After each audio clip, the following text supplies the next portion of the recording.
ক্ষমতাকে সামনে রেখে যে যাই, এই কাফের হোক, মুশরিক হোক, নাস্তিক হোক, আল্লাহদ্রোহী হোক, ইহুদি খ্রিস্টান হোক, আধুনিক মন মানসিকতা সম্পন্ন হোক, প্রগতিবাদের অনুসারীরা হোক, যাকে বুঝাইবার জন্য কেউ ইসলাম, আল্লাহর কোরআন, শরীয়তের বিধান এটাকে অন্য কোনো খাতে বুঝাইতে চায়, এ জোড়া তালি এমনে হেমনে দিয়া শেষ পর্যন্ত একটা বেঈমানকেও সন্তুষ্ট করা যাবে না, বরং এটাই প্রমাণিত হবে যে স্পষ্ট বললে আরো উত্তম ছিল। যে ভাই ক্ষমতায় যাই বা না যাই, রাষ্ট্রের ক্ষমতা পাই বা না পাই, সুখে থাকি আর দুঃখে থাকি, জুলুমের শিকার হই আর ইনসাফের শিকার হই, সর্বাবস্থায় জীবন আমার আল্লাহর কোরআন, আমি মানিও আল্লাহর কোরআন, আমি কার্যকর করব আল্লাহর কোরআন। একটু জনসেবা, জনকল্যাণ, সেবামূলক এই সমস্ত কাজের দ্বারা দুনিয়াতে পদ পদবি পাওয়া যায়, হয়তো ক্ষমতাও জুটতে পারে, কিন্তু পুরা ইসলাম পেশ না করলে আখেরাতে জান্নাত জুটবে না। আখেরাত আর ক্ষমতা আপনি এক কথা মনে করেন না। দুনিয়ার পদ পদবি মিলতে পারে, জনদরদি, গরিবের বন্ধু, বিশিষ্ট সমাজ সেবক, এ আরো টাইটেল, হ্যাঁ, প্রত্যেকেই পোস্টারের মধ্যে লিখছে প্রচারে। প্রার্থী মনে করেন পাঁচজন একই আসনের, তো সবাই লিখছে প্রচারে অত্র এলাকার সর্বস্তরের জনগণ। তো এরা তো এটা লিখিয়ে লাইলো, তো হেরা করতে আইলো সর্বস্তরে। আপনি বুঝেন নাই কথাটা? আমনেরটা তলে তো এটা লেখাই আছে অত্র এলাকার সর্বস্তরের জনগণ, তো সবাই তো আমনের লগে গেলই, তো আবার উনারটার মধ্যে লিখলো কেমনে? উনারটার মধ্যে যদি লেখা অত্র এলাকার সর্বস্তরের জনগণ, আমারটার নিচেও তো লেখা অত্র এলাকার অত্র এলাকার সর্বস্তরের জনগণ, এটা কয় ভাগে বিভক্ত? তো সংবং দুনিয়ায় করা যায়, এসব সংবং দুনিয়ায় কি করা যায়? বহুত কিছুই করা যায়। হ্যাঁ, নির্বোধ দেখা যাবে 12 তারিখ লিখছে পত্রিকায়, 12 তারিখ দেখা যাবে শেষ হাসিটা কে হাসে। আমি বলছি খুদার কসম, হাসরের ময়দানে দেখা যাবে শেষ হাসিটা কে হাসে। 13 তারিখ পৃথিবীতে আর কেউ হাসবে না। না না, 12 তারিখ মাগরিবের পরে ইসরাফিল ফু দিব। হ্যাঁ হ্যাঁ, আপনি জানেন না? এটা খবর আইছে এটা। তো তা নাইলে এটা কি লিখলো? 12 তারিখ শেষ হাসি কি আবার? 12 তারিখ নি শেষ হাসি। 12 তারিখ পৃথিবীর শেষ নির্বাচন, বাংলাদেশের শেষ নির্বাচন, এরপরে আর নির্বাচন হইতো না। তাইলে 12 তারিখ যারা নির্বাচিত হবে তারা ইসরাফিলের ফু পর্যন্ত তুমি মেয়াদ। বলেন না, আখেরাত কোথায়? পরকাল কোথায়? আল্লাহ আমাদেরকে ইনসাফ দান করেন, আল্লাহ আমাদেরকে বিবেক দান করেন, আল্লাহ আমাদেরকে আখেরাতের ফিকির দান করেন, আল্লাহ আমাদেরকে ইসলামের দৌলত দান করেন। অতএব আমার কথা এটাই, সাহাবাই কেরাম এটাই বলতেন, বেঁচে আছি আর মরে যাই, রদিতু বিল্লাহি রাব্বা ওয়া বিল ইসলামি দীনা ওয়া বি মুহাম্মাদিন সাল্লাল্লাহু আলাইহি ওয়াসাল্লাম নবিয়্যান ওয়া রাসূলা। 3 কথা মুমিনের কথা। 1, আমার আল্লাহ রব, আমি খুশি। ইসলাম আমার ধর্ম, আমি খুশি। মুহাম্মদ সাল্লাল্লাহু আলাইহি সাল্লাম আমার নবী, আমি খুশি। এটা মুমিনের, রাসূলুল্লাহ সাল্লাল্লাহু আলাইহি সাল্লামের আমল ছিল। তিনি বলতেন, সাহাবারা বলতেন। চলেন বাপ, আমার কথা শেষ। আপনাদের কাছে আমি এতটুকুই কথা বলছি, কোনোভাবে খামখেয়ালি মামুলি আখেরাতকে মনে করবেন না। আমিও না, আপনিও না। দোস্ত আমার, বাপ আমার, বয়স্ক চাচা, আপনাকেও বলি চাচা, রাগ হইয়েন না চাচা। কার লগে বুঝ করে এখনো বিড়ি খান? আমার কথা ইনসাফের সাথে ভাইবে। কিসের উপরে বুঝ করে আপনি এখনো টেলিভিশন দেখেন চাচা? আপনি কথায় কথায় গালি দেন কেন? আপনি এখনো কিস্তি নেন কেন? আপনি মরতেন না? আপনি কেমনে ভাবলেন? বলেন, এত মামুলি কেমনে ভাবলেন আখেরাত? আল্লাহ আমাদেরকে বিবেক দান করেন। চলেন 20 নম্বর পারা 29 নম্বর সূরা, আমি শুধু তর্জমা বলি তাইলেই আমার কথা শেষ। সূরা আনকাবুত, এই সূরার প্রথম 5টি আয়াত আমি পড়েছিলাম। আনকাবুত সূরাটার নাম হলো আনকাবুত, অর্থ হলো মাকড়সা।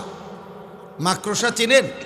ওই যে হাতির মতো একটি প্রাণী, ছোট্ট, যেটা সুন্দর ঘর বানায়। তো কোরআনুল কারীমে এই সূরাটার নাম মাকড়সা। আল্লাহ তাআলা একটা উদাহরণ দিতে গিয়ে এই সূরার মধ্যে এই মাকড়সাকে টেনে আনছেন উদাহরণ বোঝানোর জন্য। আল্লাহ বলছেন তোমরা যারাই এই পৃথিবীতে যারাই আমি আল্লাহকে বাদ দিয়ে অন্য কিছুর উপরে ভরসা করেছ, সে যেন মাকড়সার মতো যে বড় যত্ন করে একটা ঘর বানাইছে, কিন্তু তোমরা তো জানোই এই পৃথিবীর সবচেয়ে দুর্বল ঘর মাকড়সার ঘর। 6 মাসের বাচ্চাও যদি হাত উঠায় মাকড়সার ঘর ভেঙে যাবে। মায়ের হাতের ফুলের ঝাড়ু, এটা বোনের হাতের ফুলের ঝাড়ু দিয়ে এটা টান দিলেই মাকড়সার ঘর ভেঙে তছনছ হয়ে যায়। আল্লাহ বলেন আমাকে বাদ দিয়ে কেউ যদি গোটা পৃথিবীকে একসাথ করে নিজের হাতে আইনা এটার উপরে ভরসা করে, সে ওই মাকড়সার মতো, মাকড়সার ঘর বানানোর মতো, যা 1 সেকেন্ডে আমি আল্লাহর ফায়সালার সামনে নিঃশেষ হয়ে যায়। আল্লাহকে বাদ দিয়ে অন্য কিছুর উপরে ভরসা করা মাকড়সার ঘরের মতো। কিসের ঘর? মাসালুল্লাযীনা ইত্তাখাযু মিন দুনিল্লাহি আউলিয়া কামাসালিল আনকাবুত ইত্তাখাযাত বাইতান ওয়া ইন্না আওহানাল বুয়ুত লা বাইতুল আনকাবুত। আল্লাহ বলছে একদম দুর্বল ঘর মাকড়সার ঘর। অতএব আমাকে বাদ দিয়ে পারতাম 60 বছর না 600 বছরেও 900 বছরেও যেটুকু পৃথিবী সাজাইছ, আমার ইসরাফিল আরে আমার আজরাইল 1 সেকেন্ডে তোমার জান কবজ করে নিয়ে আসবে। দেখবা পেছনের দুনিয়া পড়েই আছে আনকাবুত। চলেন এবার তর্জমাটুকু শুনেন। বিসমিল্লাহির রহমানির রহিম, আলিফ লাম মিম। এটা কোরআনের মুজিজা। কোরআনুল কারীমের 29টি সূরার শুরুতে আল্লাহ তাআলা এরকম কিছু শব্দ অক্ষর উল্লেখ করেছেন চ্যালেঞ্জ করার জন্য, যে এই অক্ষরগুলোর অর্থ আমি আল্লাহ আমার রসুলকে ব্যতীত আর কাউকে বলি নাই। রবিকেও বলছে আপনি বলবেন না। কিয়ামত পর্যন্ত কেউ যদি বলে কোরআন কারো বানানো, মানুষের রচিত, তাহলে সে এই অক্ষরগুলোর অর্থ কি বুঝাইছে কি এটা বলুক। আজকে 1450 বছরে কোনো দিন কেউ বলতে পারে নাই। অতএব বারবারই এ কথা প্রমাণিত কোরআন আল্লাহর কালাম। কার কালাম? এই জন্য দোস্ত, এতটা নিখুঁত, নিরাপদ, বিশুদ্ধ, শতভাগ বাস্তব, যৌক্তিক, ইনসাফপূর্ণ আল্লাহর কোরআন থেকে যে জ্ঞান অর্জন করে নাই, খোদার কসম সে জ্ঞানের কোনো মজা, আলোর কোনো সন্ধানই পায় না। বাকি পৃথিবীর যতগুলো বই আছে, এই বাংলা, অঙ্ক, ইংরেজি, পদার্থ, জীববিজ্ঞান, রসায়ন বিজ্ঞান, উচ্চতর গণিত, তথ্য যোগাযোগ প্রযুক্তি, চিকিৎসা, আইন, যা আছে পৃথিবীর সমস্ত ইউনিভার্সিটির সব বই একসাথ করেও কোরআনুল কারীমের একটি অক্ষরের সমপরিমাণ মর্যাদার কাছেও আসার কোনো যোগ্যতা নাই। অতএব কোরআন যে অর্জন করে নাই, শিখে নাই, সে যেন কিছুই শিখে নাই। আপনি আলোই পান না। আপনি অন্ধকারের মধ্যে কতক্ষণ ঘুরে গেরা আইয়া বলছেন যে এত বেশি অন্ধকার, যে এর চাইতে বেশি অন্ধকার, মনে আলোই নাই। না না, আলো আছে। আপনি আলোর সন্ধানই পান না, আলোর সন্ধানই পান না। কোরআনই একমাত্র আলো। রাসূলুল্লাহ সাল্লাল্লাহু আলাইহি সাল্লামের জিন্দেগি আলো। ইসলামই একমাত্র ইনসাফপূর্ণ, ইনসাফি সত্য, ইসলামী সত্য, ইসলামী চূড়ান্ত, ইসলামী আধুনিক, ইসলামী যৌক্তিক, ইসলামী বাস্তবসম্মত, ইসলামী কিয়ামত পর্যন্ত, ইসরাফিলের ফু পর্যন্ত পৃথিবীর সকল পরিস্থিতিতে ইসলাম মানানসই, কোরআন মানানসই, নবীর সুন্নাত মানানসই। কথা বুঝছেন কিনা? এই জন্য কেউ শেষ পর্যন্ত, আমি নির্দিষ্ট কাউকে বলছি না, যেহেতু আমি রাজনীতির মানুষ না, কিন্তু আমি এতটুকু শুধু বুঝি যে ক্ষমতাকে সামনে রেখে যে যাই, এই কাফের হোক, মুশরিক হোক, নাস্তিক হোক, আল্লাহদ্রোহী হোক, ইহুদি খ্রিস্টান হোক, আধুনিক মন মানসিকতা সম্পন্ন হোক, প্রগতিবাদের অনুসারীরা হোক, যাকে বুঝাইবার জন্য কেউ ইসলাম, আল্লাহর কোরআন, শরীয়তের বিধান এটাকে অন্য কোনো খাতে বুঝাইতে চায়, এ জোড়া তালি এমনে হেমনে দিয়া শেষ পর্যন্ত একটা বেঈমানকেও সন্তুষ্ট করা যাবে না, বরং এটাই প্রমাণিত হবে যে স্পষ্ট বললে আরো উত্তম ছিল। যে ভাই ক্ষমতায় যাই বা না যাই, রাষ্ট্রের ক্ষমতা পাই বা না পাই, সুখে থাকি আর দুঃখে থাকি, জুলুমের শিকার হই আর ইনসাফের শিকার হই, সর্বাবস্থায় জীবন আমার আল্লাহর কোরআন, আমি মানিও আল্লাহর কোরআন, আমি কার্যকর করব আল্লাহর কোরআন। সাফ কথা, এক কথা বোঝেন নাই? আমার ঘরেও আল্লাহর কোরআন, আমার রাষ্ট্রেও কি আল্লাহর কোরআন। আল্লাহ আমাদেরকে তৌফিক দান করেন। আহাসিবান নাসু আন ইউতরাকু আন ইয়াকুলু আমান্না ওয়া হুম লা ইফতানুন। আল্লাহ তাআলা বলেন, মানুষগুলো কি ভেবেছে ওরা শুধু মুখে বলবে আমি মুসলমান, আমি মুমিন, আর আমি আল্লাহ তাদেরকে কোনো পরীক্ষা না নিয়ে এমনিতেই ছেড়ে দেব, জান্নাত দিয়ে দেব? তোমরা কি এই ভেবেছো বান্দা? আল্লাহ বলে, না, এটা ভুল ভেবেছো। ওয়ালাকাদ ফাতান্নাল্লাযীনা মিন ক্বাবলিহিম, আমি প্রত্যেক যুগে যারাই মুমিন হয়েছে আমি আল্লাহ তাদেরকে পরীক্ষা করেছি। ফালা ইয়ালামান্নাল্লাহুল্লাযীনা সাদাকু ওয়ালা ইয়ালামান্নাল কাযিবিন, আমি আল্লাহ পরীক্ষা নিয়ে জেনেছি ইমানের দাবিতে কে সত্যবাদী কে মিথ্যাবাদী। এই সহজ কথা এটাই, আমি এটাই এতক্ষণ বলছি। আপনি মামুলি ভোটার আইডি কার্ডে লেখা ধর্ম ইসলাম, পাসপোর্টে লেখা ধর্ম ইসলাম, জন্ম নিবন্ধন সনদে লেখা ধর্ম ইসলাম, এতটুকুতে যথেষ্ট না। আপনি মুখে বলছেন আমি মুসলমান, না না আব্বা, আপনাকে ইমানের পরীক্ষা দিয়া, ইসলামের পরীক্ষা দিয়া আখিরাতে জান্নাত নিতে হবে। প্রত্যেক নামাজের ওয়াক্ত আপনার সামনে পরীক্ষা, সেজদা দেন নাকি নাফরমানি করেন। প্রত্যেক উপার্জনের সময় পরীক্ষা, হালাল উপার্জন করছেন নাকি হারাম উপার্জন করছেন। প্রত্যেক খাবারের লোকমার সময় পরীক্ষা, হারাম খাচ্ছেন না হালাল খাচ্ছেন। নারী সামনে আসলে পরীক্ষা, তাকে তাকাইয়া দেখতেছেন নাকি চোখ নামায়া রাখছেন। আল্লাহর প্রত্যেকটা বিধান একটা একটা পরীক্ষা, আল্লাহর প্রত্যেকটা নিষেধ একটা একটা পরীক্ষা। আল্লাহ দেখছেন, পরীক্ষা নিচ্ছেন, বান্দা পালন করছো নাকি ছেড়ে দিচ্ছ। এর ভিত্তিতেই আখিরাত, এর ভিত্তিতে কি? আম হাসিবাল্লাযীনা ইয়ামালুনা আস-সাইয়্যাত আন ইয়াসবিকুনা সাআ মা ইয়াহকুমুন। আল্লাহ তাআলা বলেন, যেই সমস্ত পাপী নাফরমান ভেবেছে আমি আল্লাহকে ডিঙ্গাইবে গুনাহ করার পরেও পাপ, অন্যায়, জোর, জুলুম, হত্যা, খুন, সন্ত্রাস, কুফর, শিরিক, চুরি, ডাকাতি, জিনা, ব্যভিচার, অসভ্যতা, নোংরামি, যুবক, যেই মোবাইলের অশ্লীলতা, বেহায়াপনা, সুদ, ঘুষ, কিস্তি, নারীর বেহায়াপনা, যেই কোনো কিছুতে আল্লাহ বলে পাপীরা যদি ভাবে আমি আল্লাহকে ডিঙ্গায় লাইব, আমার থেকে ছুটে যাবে, সাআ মা ইয়াহকুমুন। আল্লাহ বলে এটা তাদের বড় ভুল সিদ্ধান্ত। পৃথিবীর সবার থেকে ছুটা যায় রে বান্দা, আমি মালিকের হাত থেকে ছুটতে পারতাম। নবীজি সাল্লাল্লাহু আলাইহি সাল্লাম বলেন, বুদ্ধিমান সে যে নিজের হিসাব করে। আজ আমার আখিরাতের অর্জন কত? আজকে 5 ওয়াক্ত নামাজের টাইম হয়েছে, শেষ।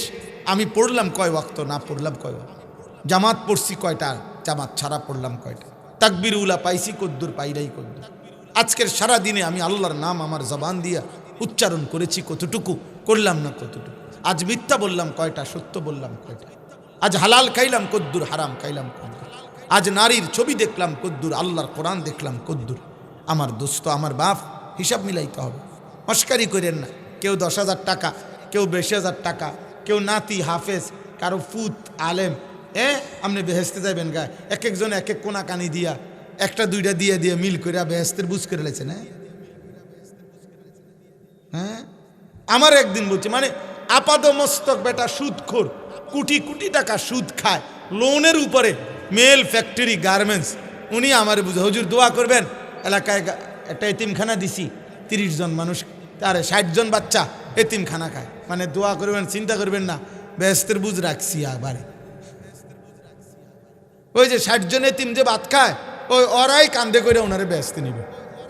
আর এই উনার এই বাকিগুলো হালাল হারাম, পাক না ফাক, এগুলোর কোনো দরকার নেই।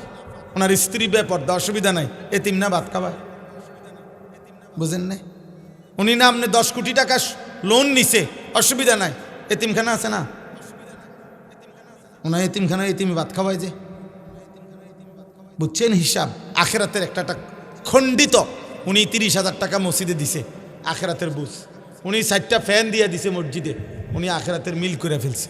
উনি 2 কাতার টাইলস লাগাইয়া, আখেরাতের বুঝ। আখেরাত এতটুকু কথা বলেন না কেন?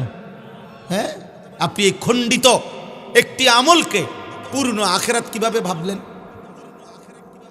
হ্যাঁ, 30,000 টাকা জান্নাতের মূল্য, 30 জন এতিমের খানা জান্নাতের দাম দিয়ে দিলেন, 4টা ফ্যান দিয়ে আখেরাতের দাম পোষাই দিলেন, 500 টাকা ইমাম সাহেবরে হাদিয়া দিয়া জান্নাতের বুঝ করে লাইলেন। ইমাম সাহেবের আব্বার সম্পত্তি জান্নাত। সাবধান মুসলমান। আব্বা বললাম পরিষ্কার কথা, আখেরাতকে কেউ মামুলি মনে করবেন না, খামখেয়ালি মনে করেন না। অল্প কয়টা ভাত মাছ খান, কদ্দুর কামাই রোজগারি করেন, এ দুনিয়ার সামান্য কিছুক্ষণের এই মাত বুড়ি আর এই আহার নিদ্রা আর পেশাব পায়খানা আর ঘর দালান বিল্ডিং, এইটুকু দিয়ে আল্লাহর কসম কেউ নিজেকে কিচ্ছু মনে করেন না। তামাম দুনিয়াটা যদি আপনাকে আমাকে 100 বারও দেয়, এটা কিছুই না, কিছুই না, কিছুই না। দুনিয়া আপনি আমি যেমন ভোগ করি, যেদিন আপনি ভাত খান মাটির উপরে, ওই পাশে তাকাইয়ে দেখেন কুত্তাও এই মাটির উপরে ভাত খায়। দুনিয়া কুত্তাও ভোগ করে, দুনিয়া বেঈমানও ভোগ করে, দুনিয়া নাস্তিক মুরতাদও ভোগ করে, যে কোনোদিন 60 বছরে আল্লাহর নামও বলে নাই, পরেও আল্লাহ খাওয়ায়, যে আল্লাহ স্বীকারও করে না, দেয়ার ইজ নো গড, আল্লাহ বলতে ঈশ্বর বলতে কিছু নাই, এমন বেঈমান আছে না? তো এই বেঈমানকে তো আল্লাহ রিজিক দেয়, ওরাও তো আল্লাহ খাওয়াইতেছে। মিয়া দুনিয়া জন্তু জানোয়ার দুনিয়া খায় না, দুনিয়া ভোগ করে না, আমাদের চাইতে বেশি ভোগ করে।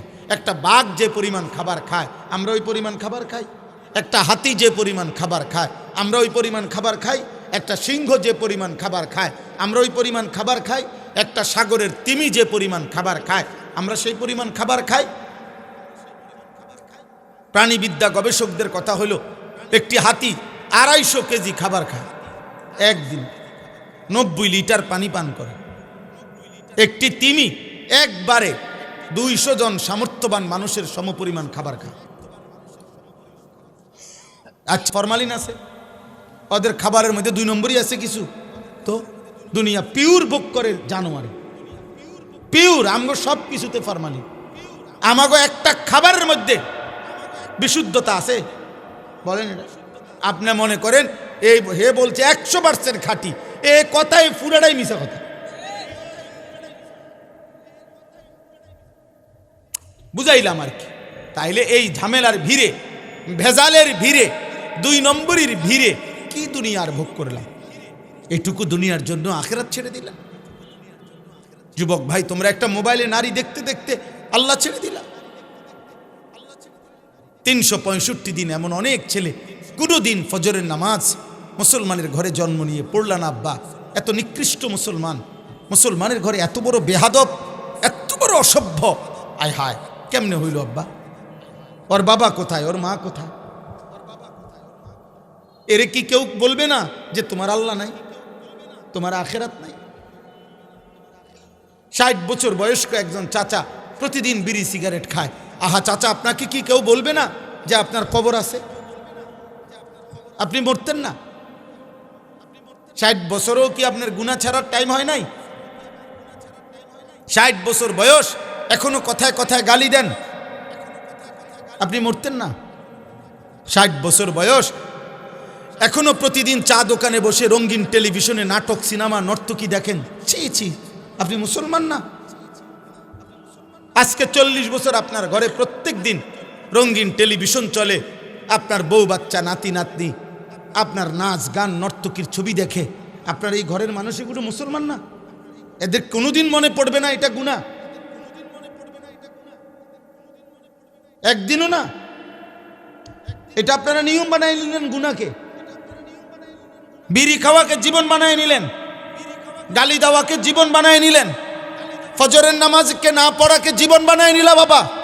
আহা মুসলমান, এত বড় গাদ্দার কেমনে হইলেন? এমন মালিক কেমনে ভুলে গেলেন? একদিনও উঠলেন না। বলেন 30 বছর সুদ খায় মুসলমান, 30 বছর প্রতিদিন কিস্তি নেয়, একজন মহিলা প্রতিদিন বেপর্দা, মুসলমান আমরা। বলেন ইনসাফ করেন, আপনি ইনসাফের সাথে জবাব দেন। কি ব্যাপার? আল্লাহ এমনি ছেড়ে দিবে আমাদেরকে না? হ্যাঁ, আপনি শুধু হাসরের মাঠে দাঁড়াইয়া বলবেন আমি মুসলমান, সাথে সাথে ফেরেশতা বলবে আসেন বেহেশত, আর কোনো কাগজপত্র লাগতো না, কিচ্ছু লাগতো না, আপনি লেগে আফেল মালটা কাইটা রাখছে, ফেরেশতা যান নাকি? হ্যাঁ, আল্লাহ তাআলা কোরআনুল কারীমে আমাদেরকে এই কথাটা বারবার বলছে, বান্দা তোমরা যেটা এত সহজ, এত মামুলি ভেবেছ, বিষয়টা এত মামুলি না। আখিরাত এত সহজ না রে আব্বা। কোরআনুল কারীমের মধ্যে আছে হযরত ইব্রাহিম আলাইহিস সালামের মতো নবী জীবনে ৭০ বার আল্লাহর সামনে যিনি পরীক্ষা দিয়েছিলেন, ৭০ বার পরীক্ষায় উত্তীর্ণ হয়েছেন। আল্লাহ নিজে বলছেন ওয়াত্তাখাযাল্লাহু ইব্রাহিমা খলিলা, ইব্রাহিমকে আল্লাহ বন্ধু বানাইছেন। ইন্নী জাইলুকা লিন্নাসি ইমামা, আল্লাহ বলছে ইব্রাহিম আমি আপনাকে গোটা পৃথিবীর ইমাম বানায় দিলাম, বিশ্ব মানবতার ইমাম আপনি। আল্লাহ বলছেন হে ইব্রাহিম আপনার হাতে আমি আমার ঘর কাবা পুনর্নির্মাণ করলাম। এত কিছুর পরে আল্লাহ তাআলার নবী ইব্রাহিম, খোদার কসম কোরআনে আছে, উনি প্রতিনিয়ত কাঁদতেন আর দোয়া করতেন, রব্বি লা তুখজিনি ইয়াওমা ইউবআসুন, আয় আল্লাহ কিয়ামতের দিন আপনি আপনার বন্ধু ইব্রাহিমকে বেইজ্জতি করেন না, যেদিন কবর থেকে উঠাইবেন। ইব্রাহিম নবী বলছে রব্বি লা তুখজিনি ইয়াওমা ইউবআসুন ইয়াওমা লা ইয়ানফাউ মালুন ওয়ালা বানুন, যেদিন কোনো মাল কাজে আসবে না, যেদিন কোনো সম্পদ কাজে আসবে না, সন্তানাদিও না। হাসরের ওই কঠিন ময়দানে আল্লাহ ইব্রাহিমের মতো নবী আমাকে বেইজ্জতি করবেন না। আপনি কে? ইউসুফ আলাইহিস সালামের মতো নবী 40টা বছর যিনি দুয়ারে দুয়ারে কাঁদছে, সেই নবী মৃত্যুর সময় বলছেন তাওয়াফানি মুসলিমান, আল্লাহ আপনি আমাকে ইসলামের উপরে আপনার আনুগত্যের উপরে মৃত্যু দিয়েন। আপনার আনুগত্যের উপরে যদি মৃত্যু না হয় আখিরাতটা অন্ধকার ছাড়া আর কিছুই না।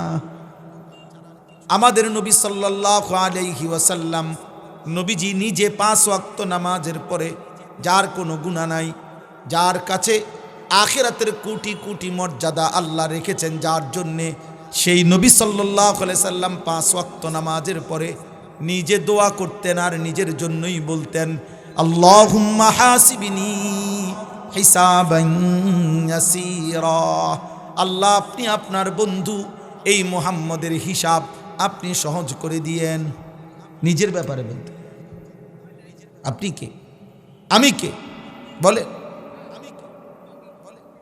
এই জন্য যে কয়জন আল্লাহর বান্দা বসছেন, আপনাদের কাছে এটা মনে রাখেন, আব্বা দুনিয়া এমনি এমনি হয়ে যায়, ভাত মাছ চাল ডাল এ দালান বিল্ডিং এগুলার লাইগা এত মিশা কথা কইতে হয় না, এত সুদ খাইতে হয় না, মিয়া সোফা একসেট বানানোর জন্য এত মিথ্যা বলতে হয় না, ইট বালু সিমেন্টের একখান বিল্ডিং করার জন্য এত টাকা সুদ খাইতে হয় না, এত টাকা কিস্তি নিতে হয় না, এত বাটপারি করতে হয় না বেটা। এই ফুলকপি আর ফাতা কপি দু পাঙ্গাস আর তেলাপিয়া মাছ খাওয়ানোর জন্য এত বাটপারি করতে হয় না। ছি বেটা, এটুকু দুনিয়া ভোগ করার জন্য এত চুরি, এত ডাকাতি, এত মিথ্যা, এত ওজনে কম দেওয়া, এত সুদ, এত কিস্তি। আস্তাগফিরুল্লাহ, আস্তাগফিরুল্লাহ। আল্লাহ নাই, রসুল নাই, 1 ওয়াক্ত নামাজ নাই। একটা অটো চালায় 1 ওয়াক্ত নামাজ পড়ে না। আহারে নাফরমান, একটা অটো চালাইতে গিয়ে আল্লাহরে ভুলে গেলি, একটা সিএনজি চালাইতে গিয়ে 1 ওয়াক্ত নামাজ পড়ে না। এমন নাফরমান নাই? সামান্য কদ্দুর চা বেছে, একটা চা আর একখান বন বিক্রি করে, এই চা দোকানদার বেটা তার 10 বছরে বলতে পারবে না কোনোদিন 5 ওয়াক্ত নামাজ পড়ছে কিনা। হায় নাফরমান, এমন বুলা আল্লাহরে ভুললা কেন? কদ্দুর ফুলকপি ফাতা কপি করছেন, সামান্য কদ্দুর ধান ক্ষেত করছেন, এইটুকু ক্ষেতের জন্য অথচ তাকাইয়া থাকেন আল্লাহর দিকে। তিনি ফসল দিবেন, তিনি গাছটাকে বড় করবেন, তিনি সবুজ গাছ করবেন, তিনি হলুদ পাকাইবেন, তিনি যা করার করবেন। একটু বৃষ্টি আসলে আপনার সাজানো বাগান সব শেষ, একটা তুফান আসলে সব শেষ। যে আল্লাহর দয়া ছাড়া আপনার টিকা সম্ভব না। এই নাফরমান বেনামাজি, তোমরা সেই মালিকের নামাজ পড়ো না কেন? এই নাফরমান। এজন্য মনে রাখবেন, আসমানের নিচে জমিনের উপরে যার কপালে সেজদা নাই, মুসলমান পরিচয়ধারী, তার চাইতে নিকৃষ্ট বেয়াদব, তার চাইতে বড় বেয়াদব আসমানের নিচে জমিনের উপরে কোনো জানোয়ারও নাই, কোনো জানোয়ারও এমন না, কোনো কুত্তা। এই জন্য পারি না ফুদ বিদেশ পাঠায় কে? পারি না কোন? পারি না, হ্যাঁ না হুজুর বুঝি না, কই তো শোনে না, তো বিল্ডিং করলেন কেন? নাফরমানকে টাকা দিলেন কেন? বলেন না কেন? ওই কার টাকা দিয়ে মোবাইল টিপে? আপনি বুঝেন না?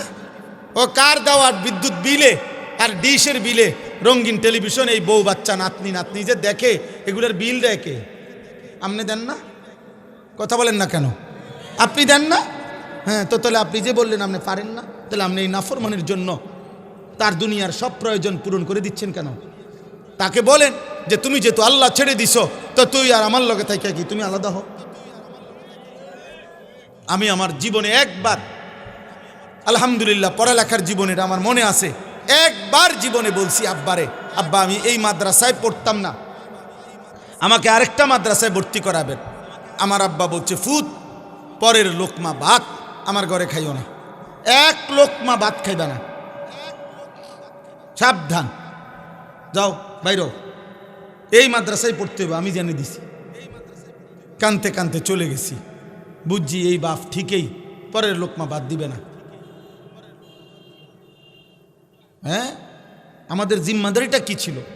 আমরা মুসলমান, আমাদের স্ত্রী সন্তানের সাথে আমাদের সম্পর্ক তো হলো ইমানের সম্পর্ক। কথা বলেন না? ইমানের সম্পর্কই যদি না থাকে তাইলে রক্তের সম্পর্ক কি আবার? কোরআন শরীফে স্পষ্ট আছে, নূহ আলাইহিস সালাম ওনার ছেলে কেনান, যেই কাফের ছেলেটা ডুবে যাচ্ছিল, কোরআনে আছে উনি বলছিলেন ইন্না ইবনি মিন আহলি, হাত উঠাইছেন, আল্লাহ ওই যে ডুবে যাইতেছে এটা আমার ছেলে। খোদার কসম কোরআন শরীফে আছে, আল্লাহ বলছে ইন্নাহু লাইসা মিন আহলিক, না না এটা তোমার ছেলে না, ইন্নাহু আমালুন গায়রু সালিহ, এটা বেআমল নাফরমান, নাফরমান ইমানদারের সন্তান হয় না। কোরআন সাক্ষী। ফালা তাসআলনি, আল্লাহ ডাইরেক্ট বলছে সাবধান, এমন নাফরমানের জন্য আমার কাছে হাত উঠাইও না, কিছু চাইও না, নামাও হাত নামাও। হযরত নূহ আলাইহিস সালাম হাত নামাইছে, বলে রাসূলুল্লাহ সাল্লাল্লাহু আলাইহি সাল্লাম ওনার চাচা আবু তালেবের জন্য হাত উঠাইছিলেন ইন্তেকালের পরে, লা আস্তাগফিরান্না লাকা মা লাম উনহা আনকা, নবীজি বলছে চাচা আল্লাহ আমারে নিষেধ না করা পর্যন্ত আমি আপনার জন্য ক্ষমা প্রার্থনা করব। ওনার চাচা আবু তালেব, আল্লাহ তাআলা ডাইরেক্ট কোরআনে সূরা তাওবার মধ্যে আছে, হাত নামান। হে নবী বন্ধু আমার, আপনি আমার কলিজার টুকরা, কিন্তু হাত নামান, বেঈমানের জন্য আপনি হাত উঠালেন কেন? কোরআন শরীফে সূরা তাওবার আয়াত, মা কানা লিন নবী ওয়াল্লাযীনা আমানু আন ইস্তাগফিরু লিল মুশরিকিন, কোন নবীর জন্য অনুমতি নাই, ইমানদারের জন্য অনুমতি নাই, মুশরিকের জন্য আমি আল্লাহর কাছে ক্ষমা প্রার্থনা করি। বুঝছেন বাংলা? কথা বলেন না, বুঝছেন কি না বলেন? রাসূলুল্লাহ সাল্লাল্লাহু আলাইহি সাল্লাম ওনার জামানায় মুনাফিক সর্দার আব্দুল্লাহ ইবনে উবাই ইবনে সালুল, মুনাফিক সর্দার মারা গেছে। ওই মুনাফিকের ছেলে ছিল নবীর খাঁটি সাহাবী, মানে মুনাফিকের ছেলেটা ঈশা ইয়া রাসূলুল্লাহ বলছে কানছে, আমার আব্বার কবর জানাজা আপনি পড়াবেন, আমার আব্বার লাগে একটু দোয়া করেন।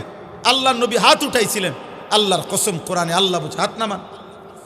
বন্ধু সাবধান, আর কোনোদিন মুনাফিকের জন্য আপনি কোনো দোয়া করবেন না। ইন তাস্তাগফির লাহুম ৭০ মাররা, কি কঠিন কথা। নবীজি সাল্লাল্লাহু আলাইহি সাল্লামকে আল্লাহ বলছে বন্ধু মুনাফিকের জন্য যদি আপনি ৭০ বারও আমি আল্লাহর কাছে ইস্তিগফার করেন, ফালান ইয়াগফিরাল্লাহ, আল্লাহ মাফ করবে না, বলে দিলাম। বলেন আব্বা, আমরা আখিরাতকে বললাম না, আমরা আখিরাতকে খামখেয়ালি মনে করি, মামুলি মনে করছি। আপনারা মনে করতেছেন এ হুজুররা ওয়াজ করে, আমি বাবা বক্তা না, ফেরিওয়ালা। বিশ্বাস করেন আমি ভোটের প্রার্থী না, আমি নির্বাচনের ক্যাম্পেইন করতে আসি নাই, আমি একজন ফেরিওয়ালার মতোই দৌড়াই, যার জীবনের কোনো রাত দিন নাই, পথে পথেই ঘুমাই, পথে পথেই থাকি। আপনাকে এই কথা মনে করাইতে আসছি, আপনাদেরকে মনে করাইতে আসছি। প্রিয় কিশোর যুবক নওজোয়ান দোস্ত, হতে পারে আর কোনো দিন দেখা হবে না, হতে পারে আর কোনো দিন আসা হবে না রে আব্বা, তোমা করে বললাম বেঈমান আজকে তোমাদেরকে সামান্য একটা চুলের একটা ফ্যাশন দিয়া তোমারে আমার দলভুক্ত থেকে সরাই দিল। তুমি বলো বাবা, তোমার বাবা মুসলমান, মা মুসলমান, তোমার বংশের সবাই মুসলমান, তুমি কেন বেঈমানের মতো চুল রাখবা? তুমি মুসলমান জানার পরে একদিনও কেন ফজরের নামাজ পড়বা না? আল্লাহ রাসূল সাল্লাল্লাহু আলাইহি সাল্লাম একেবারে বিশ্বাস করেন বুখারীর হাদিস, এটা বুখারী শরীফের হাদিস। আল্লাহর নবী সাল্লাল্লাহু আলাইহি সাল্লাম বলছেন যে ফজরের নামাজ পড়ে না সে মুনাফিক। খোদার কসম, মুনাফিক মুনাফিক। নবীজি বারবার বলছে এটা মুনাফিক, লা ইয়াশহাদুহুমা মুনাফিক। নবী সাল্লাল্লাহু আলাইহি সাল্লাম বলেন এশার নামাজ এবং ফজরের নামাজের জামাতে যে আসে না সে মুনাফিক। ইন্না আসকালা সালাতিন আলাল মুনাফিকিন সালাতুল ইশা ওয়া সালাতুল ফজর। নবী সাল্লাল্লাহু আলাইহি সাল্লাম বলেন নিশ্চয়ই যারা মুনাফিক দুইটা নামাজ তাদের জন্য সবচেয়ে কঠিন, এশার নামাজ এবং ফজরের নামাজ। রাসূলুল্লাহ সাল্লাল্লাহু আলাইহি সাল্লামের সাহাবী আব্দুল্লাহ ইবনে ওমর বলেন, এই ছেলে, এই বেটা মোবাইলওয়ালা বেটা, নিষেধ করলাম না ওই সময়? রাসূলুল্লাহ সাল্লাল্লাহু আলাইহি সাল্লামের জামানায় হযরত আব্দুল্লাহ ইবনে ওমর রাদিয়াল্লাহু তাআলা আনহুমা তিনি বলছেন যে নবীজির জামানায় 2 দিন 4 দিন কেউ যদি মসজিদে ফজরের নামাজে না আসতো, আল্লাহর কসম সাহাবী বলেন আমরা তাকে মুনাফিকই ভাবতাম, আমরা তাকে মুনাফিক ভাবতাম। রাসূলুল্লাহ সাল্লাল্লাহু আলাইহি সাল্লাম কাউকে মুনাফিক হিসাবে সন্দেহ করলে খোদার কসম হাদিসে আছে তাকে ফজরের নামাজে তালাশ করতেন। ফজরের নামাজে খুঁজে না পেলে তিনি বলতেন আমি তাকে এমনটাই ভেবেছিলাম, মানে মুনাফিক। হযরত আব্দুল্লাহ ইবনে মাসউদ বলেন রাসূলুল্লাহ সাল্লাল্লাহু আলাইহি সাল্লামের জামানায় যারা চিহ্নিত মুনাফিক, সবাই জানতো মুনাফিক, তারা পর্যন্ত লজ্জায় ফজরের নামাজের জামাতে উপস্থিত হইত। বলেন বলেন বাবা, খামখেয়ালি করছেন কেন? আখেরাত ভুলে গেলেন কেন? আমি আবারও বলছি, খণ্ডিত 2টি আমল, আপনি একটি আমল। যে ব্যক্তি হজ করে তাকে কি নামাজ পড়তে হয়? কথা বলে না। যে ব্যক্তি খুব দান সদকা করে তাকে কি রোজা রাখতে হয়? অবশ্যই। কাজেই একটি আমল, 2টি আমল, 3টি আমল